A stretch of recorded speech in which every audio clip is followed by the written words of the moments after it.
স্বাগত ডিবিসি নিউজের শুক্র ও শনিবারের আয়োজন কিশোর নিবেদিত প্রযত্নে বাংলাদেশ। এই আয়োজনে আপনাদের সাথে আছি আমি ফাহমিদা শম্পা। রাজনীতিবিদদের কর্মকাণ্ড নিয়ে চুলচেরা বিশ্লেষণ, পাওয়া না পাওয়ার অভিযোগের তীর আর সমালোচনায় মুখর দেশের আমজনতা। তবে বাস্তবতা হচ্ছে এসব অভিযোগ নিয়ে রাজনীতিবিদদের কি জবাব, কী বা ভাবছেন তারা? জনগণের অভিযোগ ও ধারণার পরিপ্রেক্ষিতে রাজনীতিবিদরা সমাজ, দল, রাষ্ট্র, অর্থ ব্যবস্থা, শিক্ষা ব্যবস্থা সবকিছু নিয়ে কি ভাবছেন সেসব তুলে ধরব আমাদের এই আয়োজনে। একটি সুনির্দিষ্ট বিষয়ে দুটি ভিন্ন মত অথবা একই মত উঠে আসতে পারে আমাদের এই আলোচনাতে। আজ আমাদের সঙ্গে আছেন স্টুডিওতে বিদ্যুৎ, জ্বালানি ও খনিজ সম্পদ মন্ত্রণালয় সম্পর্কিত সংসদীয় স্থায়ী কমিটির সদস্য তানভীর শাকিল জয় এমপি এবং সাবেক সংসদ সদস্য ও সুপ্রিম কোর্টের আইনজীবী ব্যারিস্টার রুমিন ফারহানা। আপনাদের দুজনকেই স্বাগত জানাচ্ছি আমাদের আজকের এই আয়োজনে। এবং যে বিষয় নিয়ে আমরা কথা বলতে চাই সেটি হচ্ছে দুর্নীতি থেকে কতটা দূরে রাজনীতি। তবে সেই বিষয় নিয়ে আলোচনায় যাবার আগে আমি তানভীর শাকিল জয়, আপনার কাছ থেকে যে বিষয়টি একটু জানতে চাই।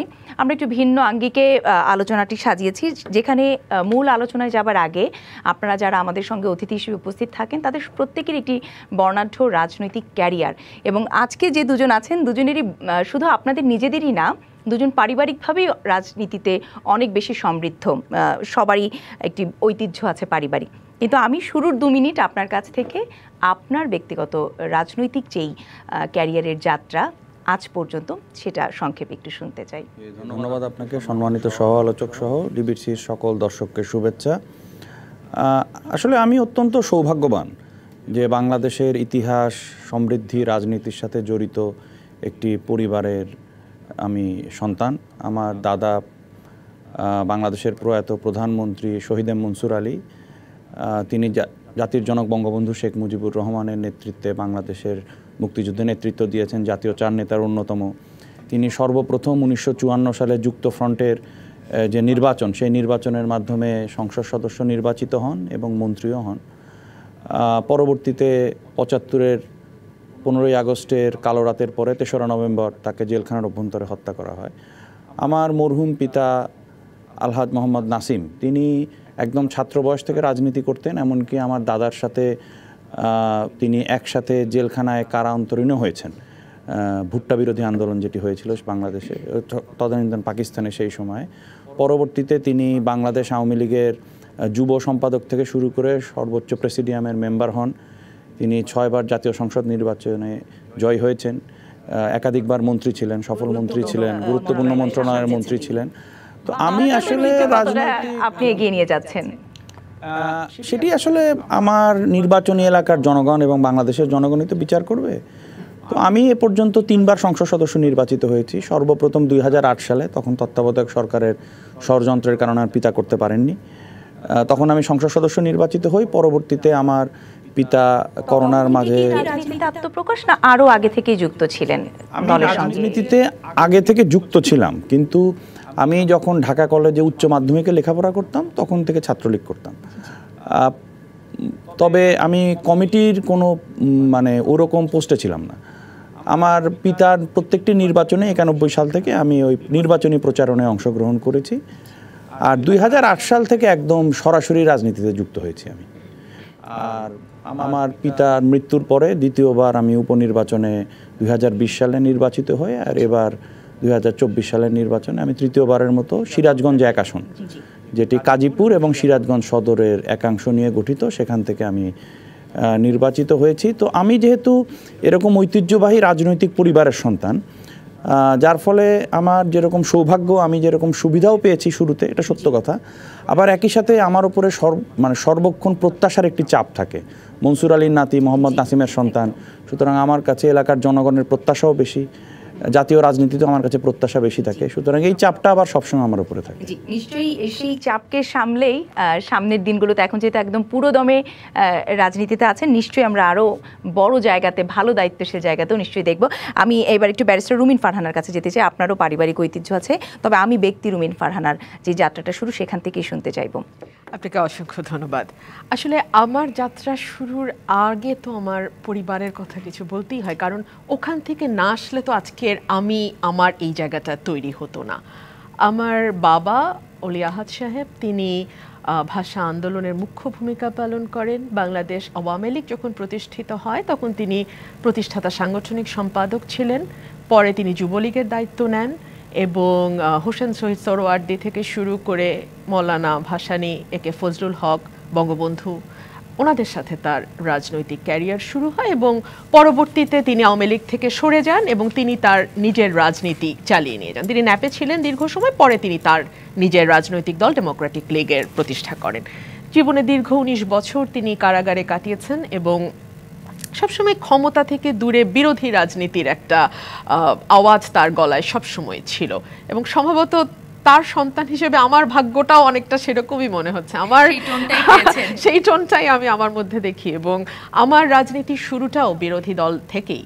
আমাদের বাংলাদেশ জাতীয়তাবাদী দল বিএনপি যখন 2008 সালের নির্বাচনে বিরোধী দলে যায় এবং তারপরে আমি একেবারে প্রকাশ্যে আসা যেটাকে বলে সেটা 2012 সাল থেকে। 2012 সালে আমার বাবা ইন্তেকাল করেন এবং তখন দেশনেত্রী বেগম খালেদা জিয়ার যেই ছায়া, যেই স্নেহ আমি পেয়েছি সেটাই মূলত আমাকে আসলে রাজনীতিতে নিয়ে আসে। কারণ এর আগে আমি সুপ্রিম কোর্টে প্র্যাকটিস করেছি দীর্ঘ সময় এবং খুব সুনামের সাথে প্র্যাকটিস করেছি, সুতরাং আমার মূল ফোকাসটা আসলে প্র্যাকটিসে ছিল। রাজনীতিতে আসবো বা এটাতে ইচ্ছা হয়তো ছিল ব্যাক অফ মাই মাইন্ড, কিন্তু কখনো সেভাবে সক্রিয় রাজনীতিতে আমি আসতে চাইনি। কিন্তু ভাগ্য বলেন বা যেটাই বলেন, রাজনীতিতে আমাকে নিয়ে এসেছে।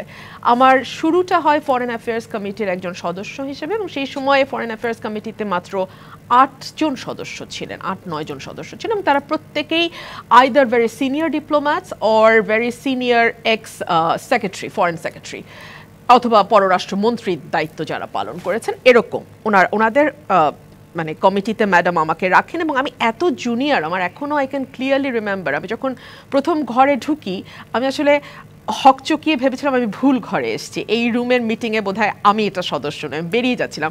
তখন ওই রুম থেকে আমাকে বলা হয় না আপনি এখানে বসেন, আপনি এই কমিটির সদস্য।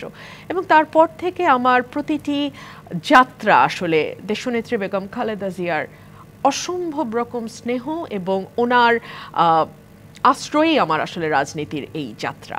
এরপরে আমি মানে কেন্দ্রীয় কমিটিতে আসি সহ আন্তর্জাতিক বিষয়ক সম্পাদক এবং পরবর্তীতে তো আমাকে সংসদ সদস্য করা হয় বিএনপির তরফে। সব সময় এখন আমরা দেখি যে বিএনপির যে কয়জন ভোকাল পারসন যাদের কথা আমরা শুনে থাকি তাদের মধ্যে আপনি অন্যতম। এবার যেই একটু ব্যক্তিগত আপনাদের দুজনেরই যাত্রাটা শুনছিলাম, রাজনৈতিক যাত্রা, এবং যেটি বলছি যে দুজনেই যেহেতু বর্ণাঢ্য রাজনৈতিক পরিবারের, ছোটবেলা থেকেই কিন্তু আপনারা এই রাজনীতির গল্প, রাজনীতির আবহ এসব নিয়েই বেড়ে উঠেছেন, তাই আপনারাই সবচেয়ে ভালো বলতে পারবেন। আমি প্রথমে একটু পরিষ্কার করে নিতে চাই, আমাদের আজকের এই আলোচনা কিন্তু আওয়ামী লীগ বিএনপি দোষারোপ পাল্টাপাল্টি এই জায়গাগুলো না।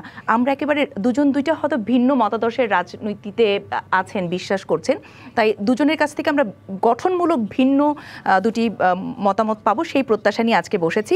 দুর্নীতি থেকে কতটা দূরে রাজনীতি, সেটি শুরুতে এই যে আজকে আমরা টপিকটা ঠিক করেছি, ব্যারিস্টার রুমিন ফারহানা আপনার কাছ থেকে শুনতে চাই যে আপনি কি মনে করেন এই রাজনীতি আর দুর্নীতি, এই নীতি ছাড়া এই দুটোর মধ্যে আর কি মিল অমিল আছে? রাজনীতি শব্দটার যদি আপনি অর্থ জানতে চান, এর অর্থ দাঁড়ায় নীতির রাজা। আমরা কিন্তু অনেকেই ভুল করি, আমরা বলি রাজার নীতি।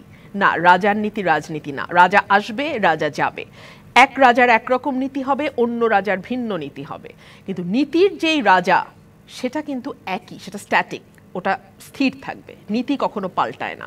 সুতরাং নীতির রাজা এই জায়গাটা থেকে রাজনীতি কতটা দূরে সরে গেছে বা আদৌ তার আশপাশে আছে কিনা এটা মানুষ খুব ভালো জানে, আমরাও মোটামুটি জানি।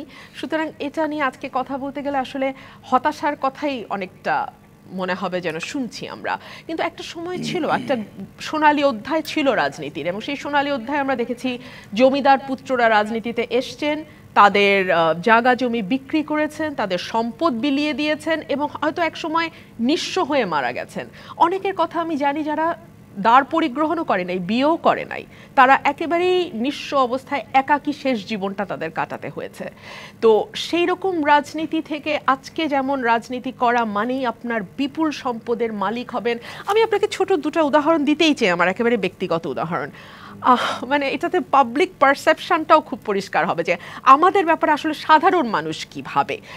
আমি একবার দাওয়াত দিয়েছি আমার বাসায় কয়েকজন মানুষকে, ওনারা কেউ কেউ প্রথমবার এসছেন, কেউ কেউ আগেও এসছেন আমার বাসায়, ঢুকেই বলছেন, আরে এমপি হওয়ার পরও তো তোমার অবস্থার কোনো পরিবর্তন দেখছি না। এমপি হলে অবস্থার পরিবর্তন হয়, এই যে মজ্জাগত ধারণা, কি ভয়ঙ্কর চিন্তা করেন। এবং যারা কথাগুলো বলছে তারা কিন্তু সকলেই সমাজের শিক্ষিত, মানে এলিট ক্লাস থেকে ধারণাটা তৈরি হয়েছে, এটা কি একেবারেই ভুল ধারণা বলবো আমরা? একেবারেই না, একেবারেই না। এই ধারণা তৈরির পেছনে আমাদের সকলের খুব ভালো অবদান আছে। এবং দেখা গেছে যে বিশেষ করে গত কয়েক দশক, আমি বলবো গত কয়েক বছর না, গত কয়েক দশক ধরে এমন একটা অবস্থা তৈরি হয়েছে যে রাজনীতিতে আসা মানেই আপনার ভাগ্যের চাকা খুলে যাওয়া। এটা নিয়ে মজার জোকও আছে যে 4টা ছেলে, প্রথম ছেলে ডাক্তার, পরের ছেলে ইঞ্জিনিয়ার, তারপরের ছেলে হয়তো শিক্ষকতা করছে, তো 4 নম্বর ছেলে কি করছে, বলে ও একদম বকে গেছে, রাজনীতি করছে। তোকে বিদায় করে দেন না কেন বাসার থেকে? আরে ওই তো সংসারটা চালাচ্ছে। তো রাজনীতি করা মানে হচ্ছে এখন যেটা দাঁড়িয়েছে যে যেই সন্তানটিকে দিয়ে আসলে পরিবারে তেমন কিছু কাজকর্ম হবে না, বা যাকে দিয়ে কোনো পেশাগত কাজও করানো যাচ্ছে না, কোনো ভালো ক্যারিয়ারও তৈরি করতে পারছে না, সে চেষ্টা করে যে ক্ষমতাসীন দলটার সাথে কোনোভাবে যুক্ত হয়ে যায়।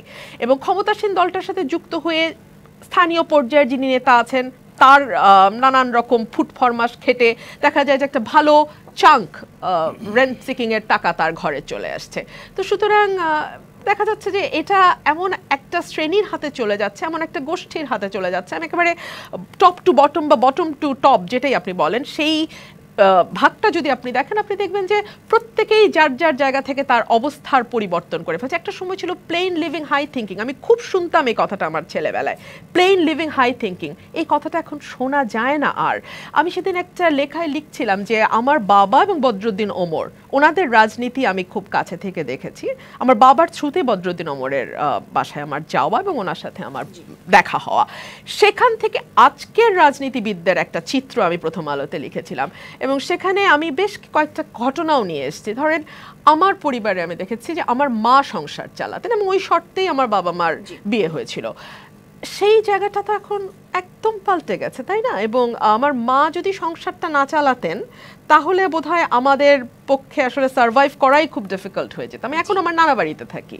সো এই জায়গা থেকে রাজনীতি একদম সরে গেছে। অনেকগুলো রাজনীতির গুরুত্বপূর্ণ একদম একাল সেকালও বলতে পারি আমি, নিশ্চয়ই আপনিও ছোটবেলায় এই ধরনের একটি আবহাওয়ায় বড় হয়েছেন, কিন্তু এখন যখন নিজে রাজনীতিতে সক্রিয়ভাবে আছেন তখন নিশ্চয়ই নানান ধরনের সমালোচনা বা এই যে আলোচনাগুলো ছিল এতক্ষণ বলছিলাম সেগুলো নিশ্চয়ই আপনাকেও মুখোমুখি হতে হয়। প্রথমে আজকের যে বিষয়টা, দুর্নীতি থেকে কতটা দূরে রাজনীতি, এই রাজনীতির সাথে দুর্নীতি শব্দটা কবে থেকে মেশা আসলে শুরু করে দিল? আসলে দুর্নীতি থেকে রাজনীতি সবসময় দূরে থাকা উচিত বা এটি সমীচীন, কিন্তু রাজনীতি থেকে দুর্নীতিও যেরকম দূরে নয়, দুর্নীতি থেকে রাজনীতিও সেরকম দূরে নয়। এবং এটি কিন্তু শুধুমাত্র বাংলাদেশের চিত্র বলে যদি আমরা বলি এটি আসলে সঠিক হবে না। রাজনীতির সাথে দুর্নীতির মানে যে নেক্সাস, সেই নেক্সাসটি আসলে দুঃখজনকভাবে সারা বিশ্বেই গত দশক ধরে সব প্রান্তেই বেড়ে চলেছে। আজকে দেখুন এই যে এই বর্তমানে যুক্তরাজ্যে কিন্তু নির্বাচনটি শেষ হলো, যুক্তরাষ্ট্রে নির্বাচন হবে। যে সকল দেশকে আমরা গণতান্ত্রিক উন্নত মানসিকতার দেশ বলে মনে করি, রাজনীতির কথা বলি, সেই সকল জায়গায় কিন্তু আমরা কি দেখি, সেই সকল জায়গায় রাজনৈতিক দলগুলোতে ডোনেশন দেওয়াটা একটা মানে লিগ্যাল সিস্টেমের মধ্যে দাঁড়িয়ে গেছে। এবং আমরা দেখি যে বড় বড় কর্পোরেশনগুলো ডোনেশন দেয় এবং তারা যখন ক্ষমতায় এসে নীতি নির্ধারণ করে তখন সেই কর্পোরেশনগুলোকে তারা কিন্তু ওপেনলি এমনভাবে নীতি নির্ধারণ করে যেন তারা বেনিফিটেড হয়। মানে আমি বলছি যে এক একটা দেশে এক একটা ফর্মের মতো হয়ে গেছে। এবং আজকে যে কথাটি রুমিন আপা বললেন, যে আমি তার সাথে একমত, যে একটি সময় ছিল যে আদর্শের রাজনীতি বা রাজনীতিবিদ মানেই আমরা দেখতাম যে তিনি সংসার ছেড়ে বা মানে তার ব্যক্তিগত সকল লোভ লালসা সুখ স্বাচ্ছন্দ্য ছেড়ে দেশ এবং জনগণের জন্য নিবেদিত ছিলেন। আজকে আমরা যদি দেখি যে যখন ভারতবর্ষ স্বাধীন হয়েছে ব্রিটিশ রুল থেকে, তখন রাজনৈতিক নেতা বা যারা নেতৃত্ব দিয়েছেন আন্দোলনে তাদের যে জীবনবোধ, তাদের যে জীবনমান, সেগুলো নিয়ে তো অবশ্যই মানে একটা কিংবদন্তির মতো। জাতির জনক বঙ্গবন্ধু শেখ মুজিবুর রহমান, তার আমরা যে রাজনৈতিক জীবন দেখি, যে বঙ্গমাতা শেখ ফজিলাতুন্নেসা মুজিবই কিন্তু সারা জীবন সংসারটি চালিয়েছেন। তিনি সারা জীবনই প্রায় জীবনের অর্ধেকের বেশি সময় তিনি জেলেই ছিলেন। ঠিক আছে, আমরা দেখেছি যে জাতির জনক বঙ্গবন্ধু শেখ মুজিবুর রহমানকে ষড়যন্ত্র করে হত্যা করার পরে 15ই আগস্টের পরে তার আগে তার সম্পর্কে, তার পরিবার সম্পর্কে কত গালগপ্প করা হয়েছে, কিন্তু বঙ্গবন্ধুকে যখন হত্যা করা হলো বা আমার দাদা শহীদ মনসুর আলী জাতীয় চার নেতা তাদেরকে যখন হত্যা করা হলো, হত্যার পরে দেখা গেল যে তাদের কিছুই পাওয়া যাচ্ছে না। ঠিক আছে, তো এই যে রাজনৈতিক একটি আদর্শ ছিল সেই বিষয়, সেখান থেকে তো আসলে অবশ্যই বিশ্ব রাজনীতিও সরে এসেছে, বাংলাদেশেও সেটির অবক্ষয় হয়েছে। বঙ্গবন্ধুকে হত্যা করার পরে আমি মানে কাউকে পিন পয়েন্ট করছি না, কিন্তু প্রতিটি সরকারের সময় দেখা গেছে কিন্তু যে রাজনৈতিক যে অবক্ষয় সেটি কিন্তু ঘটে যাচ্ছে। ঠিক আছে, সুতরাং জনগণ যে আমাদেরকে সমালোচনা করেন, সঠিক সমালোচনা করেন তো, কারণ আমাদের মধ্য থেকে আবার সবাই না কিন্তু, হ্যাঁ আবার সবাই না। এখন আমি বলবো যে আওয়ামী লীগে যেরকম আছে বিএনপিতেও সেরকম আছে, অনেক ত্যাগী নেতাকর্মী আছেন যে যাদের এখনও মানে বাসায় কিন্তু ঠিকমতো রান্না করার মতো অন্য সংস্থান নেই। হ্যাঁ, তারা কিন্তু আসলে কোনো সময় উচ্চ পদে যেতে পারে না, আমরাই উচ্চ পদে যাই কিন্তু তারা কিন্তু যেতে পারে না, কিন্তু তারাই কিন্তু নির্যাতিত হয়, তারাই জেলে যায়, তারাই গুলি খায়। হ্যাঁ, তাদের ত্যাগ সব থেকে বেশি। আবার আমরা তো আসলে সব দলে পদ বাণিজ্য শব্দটার সঙ্গে জড়িত, যে সেই পদ বাণিজ্যের হয়তো বাণিজ্যের যেই অর্থটুকু সেটি যোগান দিতে পারে না বলেই কি সে উচ্চ পদে যেতে পারে না, এমনও তো আছে নিশ্চয়ই। জি, এই ঘটনাও আছে। এই যে আমি আসছিলাম যে আজকে দেখেন এই যে দুর্নীতির কথা যেটি বলা হয়, দুর্নীতি বলতে কিন্তু বিশেষ করে রাজনীতির মধ্যে শুধু অর্থনৈতিক দুর্নীতি না, সাংগঠনিক দুর্নীতি আছে, মানসিক দুর্নীতি আছে। এই যে আপনি বলছেন যে শুধু অর্থের লোভে পদ বাণিজ্য না, আমি একজনকে পছন্দ করি, সে আমার চাটুকারিতা করে বা সে আমার ওই যে কথাটি আপা বললো ফুট ফরমাস খাটে, হ্যাঁ তার যোগ্যতা না থাকা সত্ত্বেও আমি তাকে একটা বড় পদে দিয়ে দিচ্ছি, হয়তো তার সাথে কোনো অর্থনৈতিক লেনদেন হয়নি, কিন্তু এটাও কিন্তু একটা দুর্নীতি। আলটিমেটলি কি হবে, একজন অযোগ্য লোককে যখন একটা পদে বসানো হবে তখন সে কিন্তু আলটিমেটলি যেটি করবে যে সে তার পদ ধরে রাখার জন্য সে তখন অর্থনৈতিক দুর্নীতিতে লিপ্ত হবে বা সে অযোগ্য সিদ্ধান্ত নেবে, অযোগ্য ব্যক্তি তো অযোগ্য সিদ্ধান্তই নেবে, এরকম ঘটবে। সুতরাং এই বিষয়গুলো সামগ্রিকভাবে তো অবশ্যই রাজনীতির যে মান ছিল একসময় সে মানটাকে তো অবশ্যই কমিয়ে দিয়েছে, যার ফলে মানে জনগণের কাছে রাজনীতিবিদদের অনেকটাই সম্মান ক্ষুণ্ণ হয়েছে, এটি ঠিক। তবে আবার একই দিকে আপনি এরকমও দেখুন যে এখনও জনগণ তাদের দুঃখ কষ্ট ব্যথা বেদনা বা তাদের অভাব অভিযোগ যাই আছে দিন শেষে কিন্তু রাজনীতিবিদদের বলে, জনপ্রতিনিধির কাছেই আসে। ঠিক আছে, সুতরাং সেটিও কিন্তু আমি তো মনে করি সেটি আমাদের জন্য একটা বড় রকম আশীর্বাদ, কারণ আমি রাজনীতি করতে নামবো, আমি জনগণের জন্য কাজ করব, সেখানে আমি আবার সমালোচনার তীরে মানে বিদ্ধ হব না বা আমাকে সমালোচনা করাই যাবে না, এরকম মানসিকতাও যদি আমার থাকে তাহলে তো আবার আমার রাজনীতি করার কোনো যোগ্যতাই নেই। জি, বলছিলেন ব্যারিস্টার রুমিন ফারহান, আমি আরেকটু ছোট্ট করে শুনেই আপনার কাছ থেকে, এই যে মান কমে যাচ্ছে, যেটি আপনারা দুজনেই রাজনীতিবিদ, রাজনীতির সঙ্গে জড়িত আছেন এবং সরল স্বীকারোক্তি আসলে দিয়েছেন যে মান আসলে বা আদর্শ থেকে অনেকটাই দূরে সরে যাচ্ছে আমাদের রাজনীতি। যদি রাজনীতিতে দুর্নীতি ঢুকে যায় তাহলে যেই প্রত্যয় নিয়ে আপনারা রাজনীতি করেন যে সমাজ রাষ্ট্র সমস্ত কিছুকে দুর্নীতির ঊর্ধ্বে রেখে এগিয়ে নিয়ে যাবেন, সেই এগিয়ে নিয়ে যাওয়া কতটা সম্ভব হবে? তাহলে এগিয়ে নিয়ে যাওয়া কঠিন বলেই আপনি দেখবেন আগে যে মেধাবী সন্তানটি রাজনীতি করত পরিবারে, সে এখন আর রাজনীতিতে ইন্টারেস্টেড হয় না। একটা বিরাট অংশের মেধাবী মানুষ দেশে নিরাপদ বোধ করে না, তারা দেশ ত্যাগ করার চেষ্টা করে। ম্যাট্রিক ইন্টারমিডিয়েট পাস করে বা ও লেভেল দিয়ে তাদের মূল গোলটাই থাকে দেশের বাইরে চলে যাওয়া, এবং একবার দেশের বাইরে গেলে দেশে আর ফিরে আসে না। তাহলে এই যে মেধাবীরা দেশ ত্যাগ করে কিংবা কোনো একটা সিকিউরড জবের মধ্যে ঢুকে যায়, কিছুতেই সমাজ পরিবর্তন বা দেশ পরিবর্তনের যেই মহতি লক্ষ্য, আমি এটাকে মহৎ বলবো কারণ এটা ভীষণ কঠিন। মানে আমি আমার বাবার জীবন দেখেছি, আমি আমার নিজের জীবন দেখছি, এটা ভীষণ কঠিন। এবং এই এখন রাজনীতির পরিবেশটা তো শুধু দুর্নীতির বিষয় নয়, এখন রাজনীতিতে বিরোধী দল করা, বিরোধী দলে থাকা, বিরোধী রাজনীতি করাটা অনেকটা জীবন হাতে রেখে বাজি রেখে করার মতো। সেরকম নানান মানে থ্রেট, নানান ভয়, নানান ভীতি সামনে নিয়ে আসলে কেউ চায় না, যারা ভালো ক্যারিয়ার আছে, ভালো প্রসপেক্ট আছে, ভবিষ্যৎ ভালো আছে, তারা করতে চায় না। কিন্তু কাউকে না কাউকে তো আসতে হবে, তাই না? শুরুটা তো করতে হবে। বেগম রোকেয়া তো শুরু করেছিলেন, সেই জায়গা থেকেই মনে হয় যে আমাদেরও তো আসতে হবে। আজকে আমি না আসি, আপনি না আসেন, আরেকজন আসতে হবে আমাদেরকে, না হলে আসলে এই জায়গাটা অযোগ্যদের হাতেই থাকবে। যারা আসবে তারা কি আসলে এই জঞ্জাল পরিষ্কার করে আবার সে আদর্শকে ফিরিয়ে আনবে, নাকি ওই যেটি দিয়ে শুরু করেছিলেন যে কিছু প্রাপ্তির আশায় আসবে, যে আসলেই হয়তো রাজনীতি করলে গাড়ি বাড়ি হয়ে যাওয়া যায় অনায়াসে, বছর না ঘুরতেই সেই প্রত্যয় নিয়ে আসবে? সেই আলোচনায় আমি নিয়ে ফিরবো, তবে একটি বিরতির পর। কিশোর নিবেদিত প্রযত্নে বাংলাদেশ অনুষ্ঠানে নিচে ছোট্ট একটি বিরতি, ফিরছে একটু পর, সঙ্গেই থাকুন। আমন্ত্রণ আরও একবার কিশোর নিবেদিত প্রযত্নে বাংলাদেশ আয়োজনে। আমাদের সঙ্গে দুজন অতিথি আছেন। আমরা কথা বলছি দুর্নীতি থেকে কতটা দূরে রাজনীতি, এবং স্টুডিওতে আছেন বিদ্যুৎ, জ্বালানি ও খনিজ সম্পদ মন্ত্রণালয় সম্পর্কিত সংসদীয় স্থায়ী কমিটির সদস্য তানভীর শাকিল জয় এমপি এবং সাবেক সংসদ সদস্য ও সুপ্রিম কোর্টের আইনজীবী ব্যারিস্টার রুমিন ফারহানা।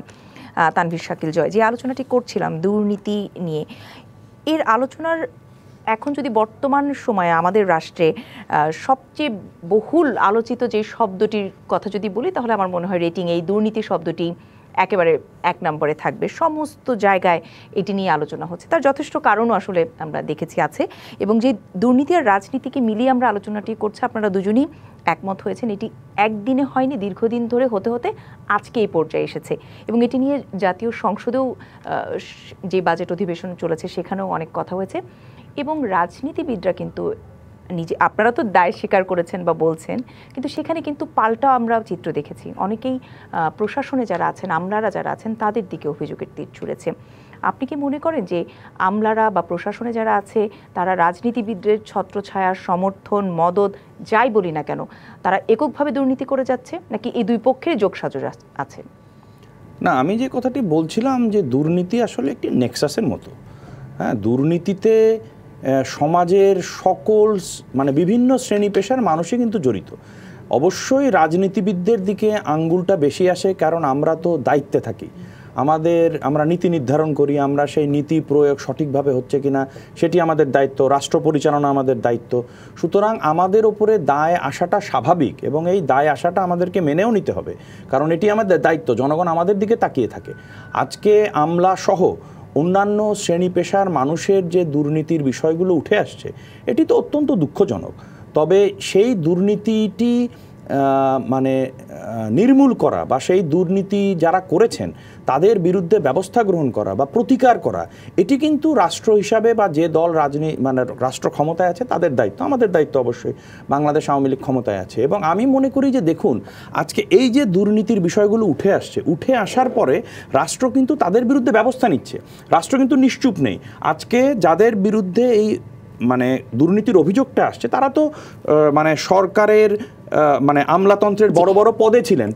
একটু খালি একটি শব্দ যুক্ত করতে, যে ব্যবস্থার যথাযথ ব্যবস্থা, মানে ব্যবস্থাটা হচ্ছে তাদেরকে হয়তো সামনে আনা হচ্ছে দেখছি আমরা, কিন্তু যথাযথ ব্যবস্থা যদি অতীতে দু একটা কঠোরভাবে নেওয়া হতো, তাহলে কি এই সংখ্যাগুলো আরেকটু কমে আসতো কিনা আপনি মনে করেন? না, অতীতে নেওয়া হয়নি এটি তো সঠিক নয়।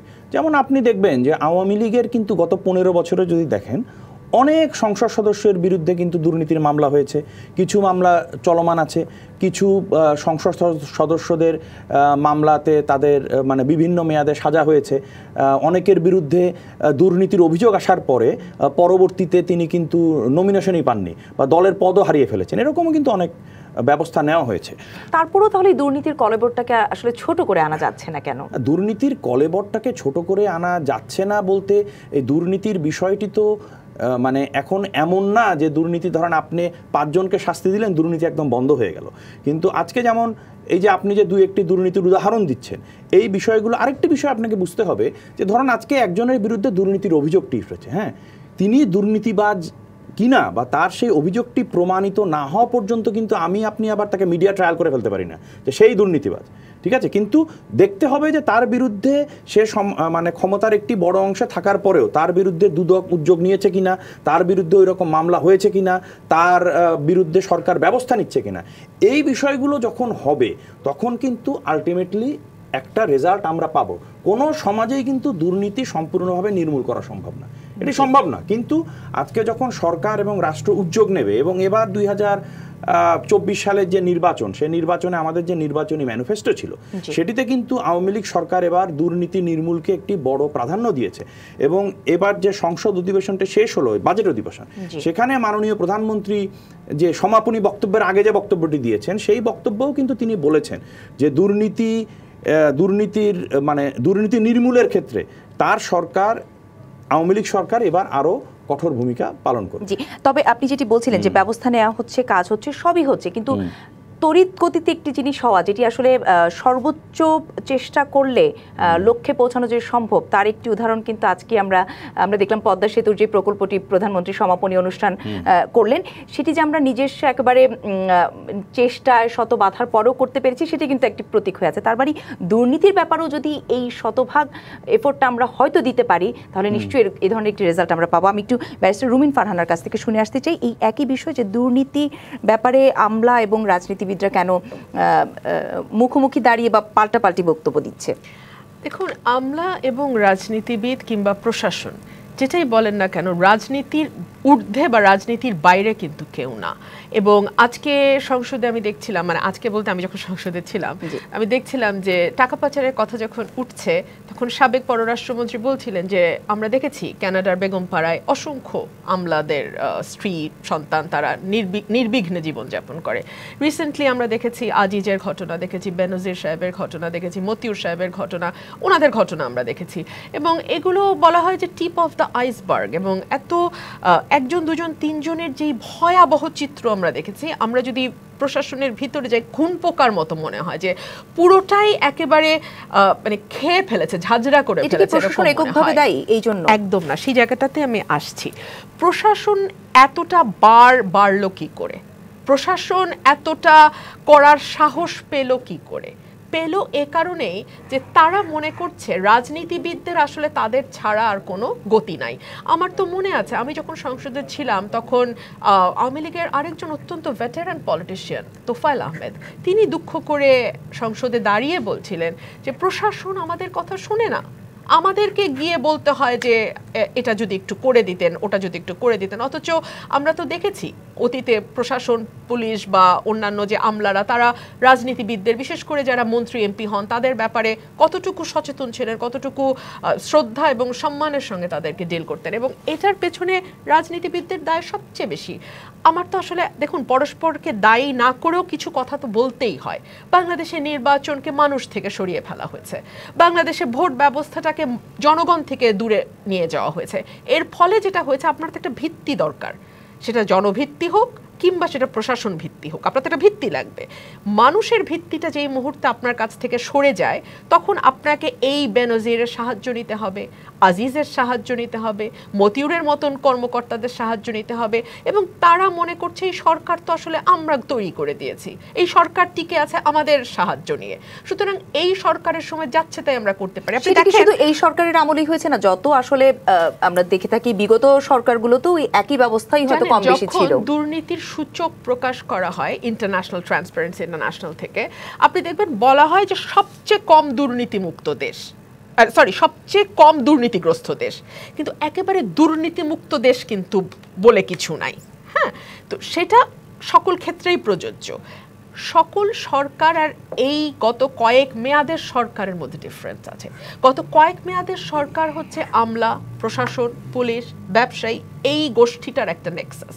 সুতরাং এদের সময়ে যেভাবে তারা প্যাট্রোনাইজড হবে, অন্য সরকার বা একটা গণতান্ত্রিক সরকার, যে সরকার জানে 5 বছর পর তাকে ভোটে দাঁড়াতে হবে, যেই সরকার জানে 5 বছর পর তাকে মানুষের প্রশ্নের জবাব দিতে হবে, এলাকায় গিয়ে মানুষের প্রশ্নের মুখোমুখি হতে হবে, সেই সরকার যাচ্ছে তাই করতে পারে না। 1, 2 হচ্ছে, দেখুন এই যে আজিজ বা বেনজির দুজনেই কিন্তু রিটায়ারমেন্টের পরে, তারা সার্ভিসে থাকা অবস্থায়, দীর্ঘ সময় সার্ভিসে থাকা অবস্থায়, উচ্চ পদে থাকা অবস্থায়, বিদেশ থেকে স্যাংশন আসার পরেও কিন্তু আমরা বেনজিরের ব্যাপারে কোনো সরকারকে উচ্চবাচ্য করতে দেখিনি। কিন্তু পরবর্তীতে দেখলাম যখন তারা রিটায়ারমেন্টে চলে গেল, ব্যবস্থা নিতে নিতে তারা দেশ থেকেও দেশের বাইরে চলে গেলেন। তাদের সম্পত্তি সব মানে ব্যাংকে যা ছিল তারা পাচার করে নিয়ে গেছে। আর স্থায়ী যেগুলো, স্থাবর যেগুলো, সেগুলো তো আসলে আর ফ্ল্যাট আপনি প্লেনে নিতে পারবেন না বা জমি নিতে পারবেন না, সেটুকু বাংলাদেশে পড়ে আছে। সুতরাং এই যে একটা পা দেশে একটা পা বিদেশে, এই যে সংস্কৃতিটা, এটাতে হয়েছে কি, একটা সময় দেশের টাকা দেশে ইনভেস্টেড হতো, ব্ল্যাক মানি বলেন, হোয়াইট মানি বলেন, দেশে ইনভেস্টমেন্টের, দেশে রোল করতো মানি। এতে হতো কি, কিছু কর্মসংস্থান তৈরি হতো, কিছু মানুষ চাকরি বাকরি পেত, কিছু মানুষ কাজ করে খেতে পারতো। এখন সব বিদেশে পাচার হয়ে। এই জায়গাটিতে আমি একটু তানভীর শাকিল জয়ের কাছে শুনতে চাই, এই যে বলছিল যে আমলা, রাজনীতিবিদ এবং ব্যবসায়ীদের নিয়ে একটি দুর্নীতির দুষ্ট চক্র যে চলমান আছে, আপনিও কি সেটি স্বীকার করেন কিনা বা এর থেকে মুক্তির উপায় আছে কিনা? আসলে দেখুন, 75-এর 15ই আগস্ট জাতির জনক বঙ্গবন্ধু শেখ মুজিবুর রহমানকে হত্যা করার পরে রাজনীতিতে এই দুর্নীতিকে ঢুকিয়ে দেওয়া হয়। এবং তখন একজন রাষ্ট্রপ্রধান কিন্তু বলেছিলেন যে I will make politics difficult for the politicians.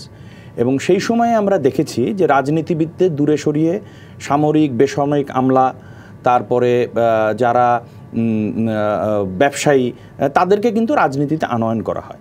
এবং তখন থেকেই কিন্তু রাজনীতিবিদ, আমলা, ব্যবসায়ীদের যে দুর্নীতির দুষ্টচক্র, সেটি কিন্তু তখনই পল্লবিত হয়েছে। আজকে নির্বাচনের কথা বলা হচ্ছে, আজকে আমরা কি দেখেছি? দীর্ঘ সময় সামরিক শাসন চলেছে। সামরিক শাসনকে একটি বিভিন্ন রকম কারিশমার ভোটের মাধ্যমে একটি মানে বৈধকরণ করার চেষ্টা করা হয়েছে। তখন কি করা হয়েছে?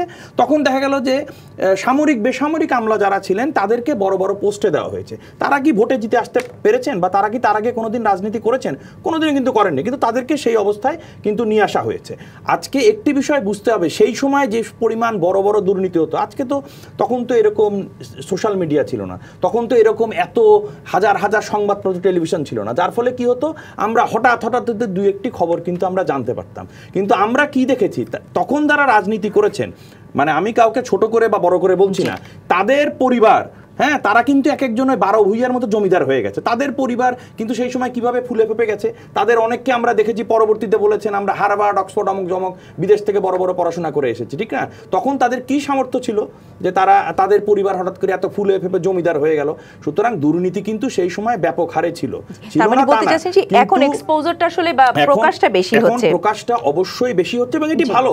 আমি বলি এটি ভালো, এই প্রকাশটা তো হতে হবে। এখন তো সোশ্যাল মিডিয়া বলেন, সাংবাদিকরা এখন অনেক বেশি সাহসী, সাংবাদিকরা এখন অনেক বেশি চ্যালেঞ্জ নেয়। আজকে মানে সারা বিশ্বই তো মুক্ত হয়ে গেছে, যার ফলে দুর্নীতির বিষয়গুলো কিন্তু সামনে আসছে। আমি আরো শুনবো আপনাদের দুজনের কাছ থেকে আলোচনা, তবে আমাকে আরেকটি বিরতিতে যেতে হচ্ছে। কিশোর নিবেদিত প্রযত্নে বাংলাদেশ অনুষ্ঠানের সময় হচ্ছে আরো একটি বিরতির, সঙ্গেই থাকুন। আমন্ত্রণ আরও একবার কিশোর নিবেদিত প্রযত্নে বাংলাদেশে। আজ কথা বলছি দুর্নীতি থেকে কতটা দূরে রাজনীতি, আর আমাদের সঙ্গে স্টুডিওতে আছেন তানভীর শাকিল জয় এমপি এবং ব্যারিস্টার রুমিন ফারহানা। তানভীর শাকিল জয়, তখন কথা আসলে শেষ হয়নি, তবে সেটি শেষ করার আগে আমি শুধু আমার প্রশ্নটি জুড়ে দিতে চাই যে কি কি কারণে আপনার দৃষ্টিতে মনে হয় যে দুর্নীতি আর রাজনীতিবিদরা একাকার হয়ে যাচ্ছে, এবং এখান থেকে তো আমাদের মুক্ত হতে হবে, সেই পরামর্শটা কি থাকবে? না, সেখান থেকে মুক্ত হওয়ার জন্য প্রধান যে বিষয়টি আমি মনে করি, কারণগুলো যদি একটু বলতেন, যে মোটা দাগে কি কারণ মনে হয়? টাকা পয়সা, ক্ষমতা, এসব কারণে কি দুর্নীতি হচ্ছে? অর্থ তো একটি প্রধান বিষয়। অর্থ প্রধান বিষয় এই কারণে কি, আমি বলি যে আজকে মানে আদর্শের যে রাজনীতি ছিল, সেই রাজনীতিটা কিন্তু শুধু বাংলাদেশে নয়, আমি বলবো যে সারা বৈশ্বিক রাজনীতির প্রেক্ষাপটে কিন্তু সেই আদর্শিক যে রাজনীতি ছিল, এমনকি ধরেন সেই আমরা যেটাকে বলি যে কোল্ড ওয়ারের সময় যে দুনিয়া দুই ভাগে ভাগ ছিল, সেই সময় কিন্তু একটা কমিউনিজম একদিকে, ক্যাপিটালিজম একদিকে, একটা আদর্শিক রাজনীতি ছিল। কিন্তু সেই বিষয়গুলো অনেক পরিবর্তন হয়ে গেছে, যার ফলে এখন একজন রাজনীতিবিদ তিনি কিন্তু দেখেন যে তার স্বাভাবিক গতির রাজনীতি করতে হলেও তাকে কিন্তু অর্থের উপরে নির্ভর করতে হয়। এটা কিন্তু বাস্তবতা যে আজকে আপনি রাজনীতি করবেন, আপনাকে অর্থের একটা জোর লাগবে, একটা শক্তি লাগবে আপনার কর্মকাণ্ড চালানোর জন্য। তো সেটি করতে গিয়ে যখন রাজনীতিবিদ চেষ্টা করেন কোনো একটা ব্যবসার সাথে যুক্ত হয়ে যাওয়ার বা কোনো একটা, এবং সেক্ষেত্রে সকল ক্ষেত্রে তিনি যে সকল নীতি নৈতিকতা বজায় রাখতে পারেন, এটি কিন্তু আসলে হয় না। অনেক সময় তার ইচ্ছার বিরুদ্ধে গিয়েও কিছুটা কিন্তু তার পা হড়কে যায়। হ্যাঁ, আমি কাউকে ডিফেন্ড করছি না, কিন্তু এটি হয়। আবার একই সাথে আমাদের তো আসলে সত্যিকার অর্থে কিন্তু এখন সমগ্র বিশ্বই হলো আজকে পুঁজিবাদী রাষ্ট্র ব্যবস্থা, পুঁজিবাদী অর্থনীতি। এটা মানে কোনো দেশই আসলে এটার বাইরে নাই। হ্যাঁ, এই সব কিছু মিলে আমি মনে করি যে আমি যেটি বললাম যে শুধু মানে অর্থনৈতিক দুর্নীতি না, আরো বিভিন্ন রকম দুর্নীতি আছে, সেগুলো কাঠামোটাকে এমনভাবে আষ্টে পিষ্টে বেঁধে ফেলেছে যে সেখানে আসলে মানে আমাদের কাছে যেটি মনে হয় যে দুর্নীতির মানে ব্যাপকতা আরো বৃদ্ধি পেয়েছে। এবং যে দুই দলেরই কথাতেই বলি, যদি একেবারে এন্ট্রি লেভেলের যে কর্মীটা বা নতুন আদর্শে যেই শিক্ষার্থী শিক্ষকরা নিবেন, একদম ছাত্র দল বলি বা ছাত্রলীগ বলি বা একদম কর্মী লেভেলের যদি বলি, তারাও কিন্তু ইদানিং রাজনীতির সাথে যুক্ত হচ্ছে যে পদ পাওয়ার জন্য অথবা আর্থিক সুবিধা পাওয়ার জন্য। এভাবে যদি চলতে থাকে তাহলে ভবিষ্যতে আমাদের রাজনীতি কোথায় যেয়ে দাঁড়াবে? না, এভাবে যদি চলতে থাকে সেটি তো রাজনীতির জন্য শুভ বিষয় না। তবে আমি কিন্তু হতাশ না। আমার কাছে যেটি মনে হয় যে রাজনীতিতে বা যে কোনো ক্ষেত্রেই শেষ পর্যন্ত কিন্তু যোগ্য যারা, মেধাবী যারা, তারাই টিকে থাকবে। যেমন আমি রাজনৈতিক পরিবার থেকে এসেছি, আপা রাজনৈতিক পরিবার থেকে এসেছে। আমার আপার যদি যোগ্যতা না থাকে, একবার বা দুইবার চান্স পাবো, থার্ডবার যাই কিন্তু আর পাবো না। জনগণও আমাদেরকে গ্রহণ করবে, আর রাজনীতির সেই মানে রেসেও আমরা টিকে থাকতে পারবো না। সুতরাং আজকে রাজনীতিতে, বিশেষ করে ছাত্র রাজনীতির কথা যদি বলি, ছাত্র রাজনীতিতে ছাত্রলীগে বলেন, ছাত্র দলে বলেন, অন্য সংগঠনে বলেন, বাংলাদেশের কিন্তু বড় বড় বিশ্ববিদ্যালয়ের মেধাবীরাই কিন্তু আসছেন। আসার পরে হয়তো বিভিন্ন ক্ষেত্রে তাদের পদস্খলন ঘটছে না, এটি বলা যাবে না, ঘটছে। কিন্তু at the end of the day আমার কাছে মনে হয় সমস্যা থাকবে, সেই সমস্যাকে মোকাবেলা করতে হবে। কিন্তু দিনের শেষে আমাদের এই প্রিয় মাতৃভূমিতে রাজনীতিতেও কিন্তু আমি মনে করি যে দেশপ্রেমিক যোগ্যরাই টিকে থাকবেন, একদম দীর্ঘ সময় ধরে অযোগ্যরা টিকে থাকতে পারবেন, এটা হয় না।